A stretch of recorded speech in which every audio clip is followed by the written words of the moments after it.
Hello students, आज के इस लेक्चर में हम लोग डिस्कस करने वाले हैं आईएमईडी के एमसीक्यू बेस्ड क्वेश्चन। ये आपका इन क्वेश्चंस का 5th पार्ट है। तो यहाँ पे जो आपका पहला क्वेश्चन है वो है आईएफसीआई स्टैंड फॉर। तो यहाँ पे आपको आईएफसीआई की फुल फॉर्म बतानी है, जो कि क्या है, आईएफसीआई आपकी देश की पहली विकास बैंक है। तो ऑप्शन ए है यहाँ पे industrial finance corporation of India, B institutional finance corporation of India, C industrial funding corporation of India, D Indian finance corporation and institute. तो यहाँ पे जो आपका करेक्ट आंसर है वो है आपका option number A industrial finance corporation of India. Question number 2 है IFCI has been converted into a dash. It means जो आपकी आईएफसीआई है उसको परिवर्तित कर दिया गया था। किस में कर दिया गया था ये आपको बताना है। ऑप्शन नंबर ए दे रखा है यहाँ पे joint stock company, B cooperative society, C partnership firm. तो यहाँ पे जो आपका करेक्ट आंसर है वो है आपका option number A joint stock company. Question number 3 है SIDBI was set up as a subordinate of dash. तो यहाँ पे आपसे पूछा गया है जो आपकी SIDBI है उसको किसकी सहायक कंपनी के रूप में स्थापित किया गया था। ऑप्शन नंबर ए है आपका IDBI, बी IFCI, सी ICICI, डी SFC। तो यहाँ पे जो आपका करेक्ट आंसर है वो है आपका ऑप्शन नंबर ए IDBI। तो यहाँ पे इन सभी की हम फुल फॉर्म देख लेते हैं, क्योंकि कभी कभी इनकी फुल फॉर्म से भी आपके क्वेश्चंस बन जाते हैं। तो सबसे पहले हम SIDBI को देखेंगे। इसकी फुल फॉर्म होती है आपकी small industries development bank of India. IDBI इसकी फुल फॉर्म होती है आपकी industrial development bank of India. IFCI इसकी फुल फॉर्म होती है आपकी industrial finance corporation of India. ICICI इसकी फुल फॉर्म होती है आपकी industrial credit and investment corporation of India bank.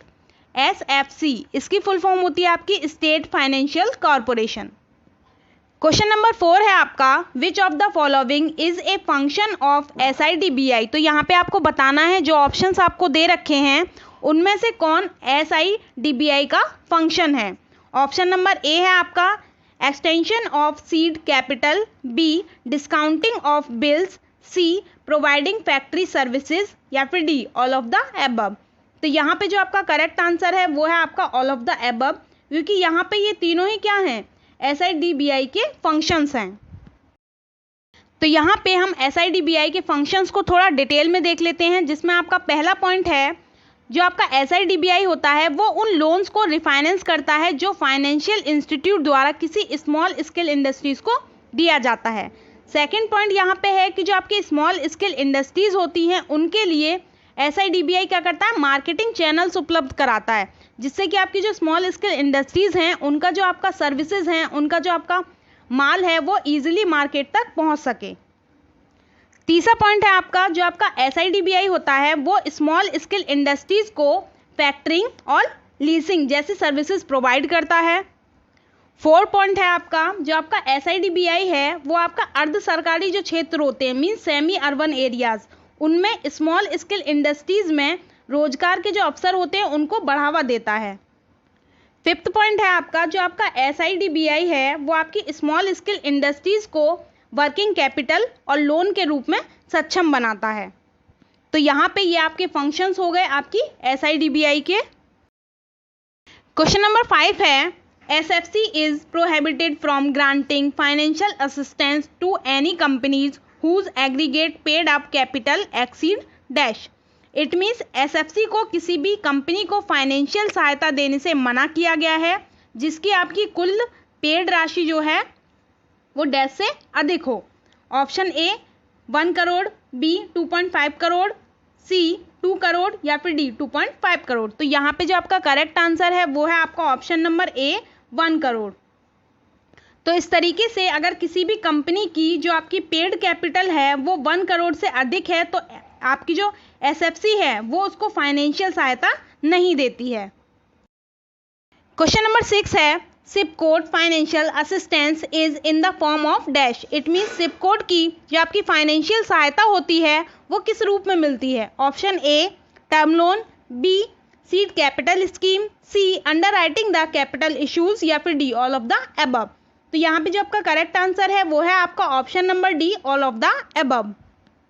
तो यहाँ पे जो आपकी सिपकोट होती है उसकी फुल फॉर्म होती है आपकी state industries promotion corporation of Tamil Nadu limited, जो कि आपकी कंपनी एक्ट 1956 के अंडर में एक फाइनेंशियल एंड डेवलपमेंट इंस्टीट्यूट है। क्वेश्चन नंबर 7 है the business development department of SIPCOT guides entrepreneurs in dash. It means जो आपका सिपकोट का बिजनेस डेवलपमेंट डिपार्टमेंट है वो किसमें आपके एंटरप्रेन्योर को गाइडेंस देता है। Option A applying for licence, B approval और collaboration, C allocation of scarce raw material, या फिर D all of the above. तो यहाँ पे जो आपका करेक्ट आंसर है वो है आपका option number D, all of the above. तो इस तरीके से जो आपका सिप कोड होता है वो इन सभी में क्या करता है, आपका जो एंटरप्रेन्योर होता है उसको गाइड करता है। क्वेश्चन नंबर 8 है आपका TIIC is sponsored by the. तो यहाँ पे आपको बताना है जो आपका TIIC है वो किसके द्वारा स्पॉन्सर्ड है। Option A government of Karnataka, B government of Andhra Pradesh, C government of Kerala, या फिर डी गवर्नमेंट ऑफ तमिलनाडु। तो यहाँ पे जो आपका करेक्ट आंसर है वो है आपका option number D, government of Tamil Nadu. और यहाँ पे TIIC आपकी इसकी फुल फॉर्म होती है Tamil Nadu industrial investment corporation limited. Question number 9 है in backward areas term loan for expansion और setting up a new unit are available at dash. It mean जो आपके बैकवर्ड एरियाज होते हैं उनमें अगर आप एक नई यूनिट सेटअप करना चाहते हैं तो उसके लिए आपको टर्म लोन किस पर उपलब्ध होते हैं। Option A concessional terms, B differential terms, C standard terms, या फिर डी स्पेसिफिक टर्म्स। तो यहाँ पे जो आपका करेक्ट आंसर है वो है आपका option number A concessional terms. Question number 10 है a commercial banker would prefer a dash डेबिट equity ratio over the year as it indicate financial strength of a unit. It means एक जो आपका commercial banker होता है वो बरसों से किस डेबिट क्वालिटी रेशियो को पसंद करता है जो कि आपका यूनिट की फाइनेंशियल स्ट्रेंथ को इंडिकेट करता है। तो यहाँ पे ऑप्शन ए है आपका declaring, B increasing, C stable, या फिर डी फ्लैक्चुएशन। तो यहाँ पे जो आपका करेक्ट आंसर है वो है आपका ऑप्शन नंबर ए डिक्लेयरिंग।